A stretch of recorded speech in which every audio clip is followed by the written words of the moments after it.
Good morning, dear children. Today we'll start new lesson, that is why do we fall ill. In this lesson, that is the lesson number 13.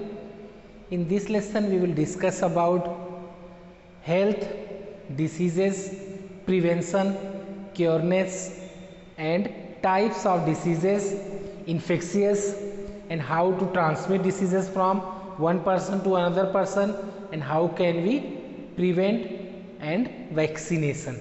So these things, about these things we will discuss in this lesson. Today let's start with health. That is very common word in our daily life. So children, can you tell me what is health? One important thing, just note it down बेटा. Health means सिर्फ ये नहीं होता कि हम physically fit हों. अगर हमारे बॉडी में कोई डिसीज़ नहीं है, हमारा बॉडी का कोई भी पार्ट पेन नहीं कर रहा है, it's not mean that we are healthy. Okay, so health is a state of complete physical, mental and social wellbeing, not merely the absence of disease और इन्फर्मिटी. सिर्फ आपको डिसीज नहीं हुआ है बेटा तो you can not say that I am healthy. आप mentally भी स्ट्रांग होना आपका जरूरी है.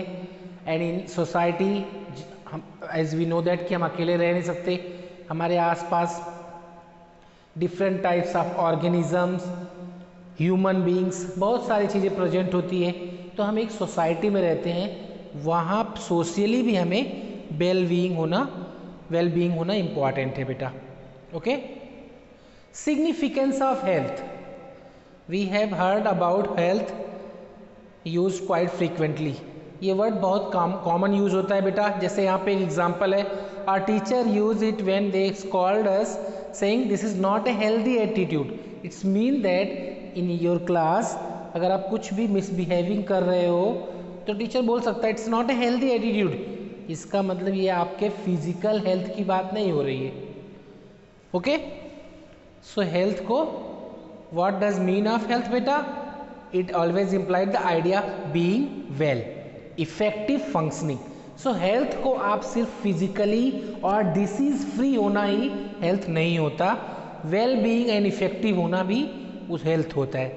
It is therefore a state of well being. Definition पूछ सकते हैं एग्जाम में, हेल्थ क्या है, तो बस आप ये नहीं बोल सकते कि I am physically fit, I have no disease, no pain in our body, so we are healthy. No, physically, mentally and socially well-being and functioning well is known as health.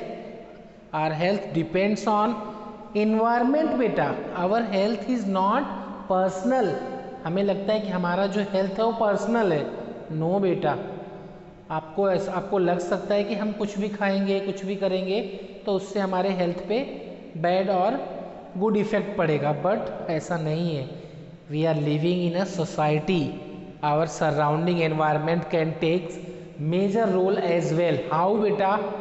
अगर हमारे आसपास कचरा है जो हम नहीं कर रहे हैं, हमारे आसपास के लोग कर रहे हैं, तो भी तो हमें डिसीजेस हो सकता है ना. So our health is not a personal, it is a public as well. So health depends on surrounding environment. Environment दो टाइप का होता है बेटा, एक फिजिकल एनवायरनमेंट और एक social environment. Physical means what? अब हम कहीं किसी एरिया में रह रहे हैं बेटा, वहाँ पे फ्लड है, ड्रॉट है, वहाँ की फिजिकल क्लाइमेटिक सिचुएशन अच्छी नहीं है जिससे हमारे हेल्थ पे इफेक्ट पड़ सकता है. दूसरा होता है सोशल हेल्थ का. सोशल एनवायरनमेंट क्या है बेटा? हमें हेल्दी रहने के लिए फूड चाहिए, फूड के लिए हमें वर्क चाहिए. वर्क हम कहाँ पे करेंगे? इसका मतलब हमको सोशल एनवायरनमेंट पे डिपेंड रहना पड़ेगा. आसपास के लोगों के साथ हमारा रिलेशन कैसा है, जहाँ पे रह रहे हैं वहाँ का एटमॉस्फेयर, वहाँ का एनवायरनमेंट हेल्दी है क्या हमारे वर्क करने के लिए. सो काफ़ी चीज़ें हमें माइंड में रखना पड़ता है एनवायरनमेंट के लिए.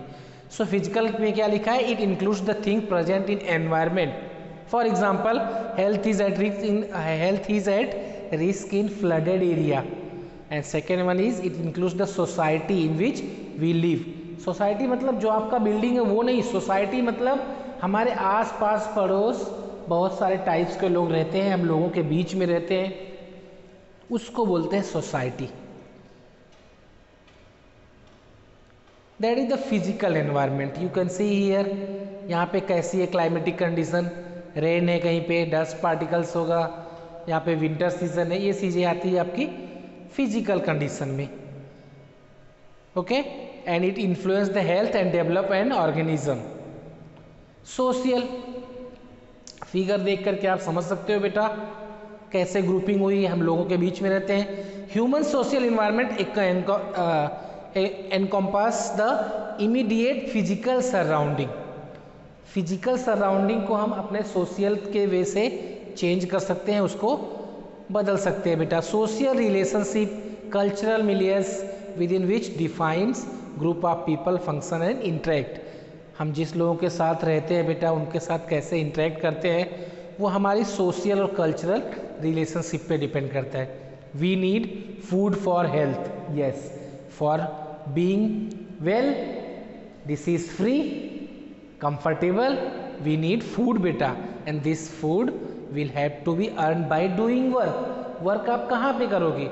अगर आप सोशल एनवायरनमेंट में हो तभी तो वर्क करोगे। For this opportunity to do work has to be available, and opportunity कहाँ से क्रिएट होगी? जहाँ पे इकोनॉमिक कंडीशंस होगी, जॉब की अवेलेबिलिटी होगी। ओके, सो इंडिविजुअल हेल्थ के लिए हमें जॉब चाहिए, जॉब हमको सोशल एनवायरनमेंट पे डिपेंड करता है। Next one is distinction between health and disease free, yes, that we are discussing as well. हम बोल रहे हैं healthy, it's not mean only disease free. Disease free means आप फिजिकली फिट हो बेटा, but healthy means emotionally, mentally, socially, सब तरीके से हम फिट होंगे तो उनको बोल सकते हैं बेटा that is healthy. Okay, here disease equal to the disturbed ease. अगर आप डिस्कम्फर्ट में हो बेटा तो हम बोल सकते हो कि हमें डिसीज है। Disease means being uncomfortable. Disease का मतलब सिर्फ ये नहीं है कि हमें कोई बीमारी नहीं है।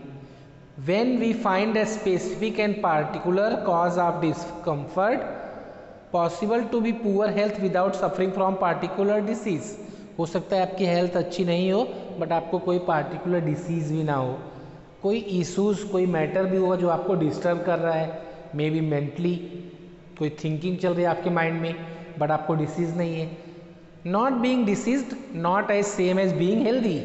Yes, not being disease means आपको कोई डिसीज नहीं, इट्स नॉट मीन दैट कि you are healthy. Okay, please read the lesson बेटा। Next topic we will discuss in next video.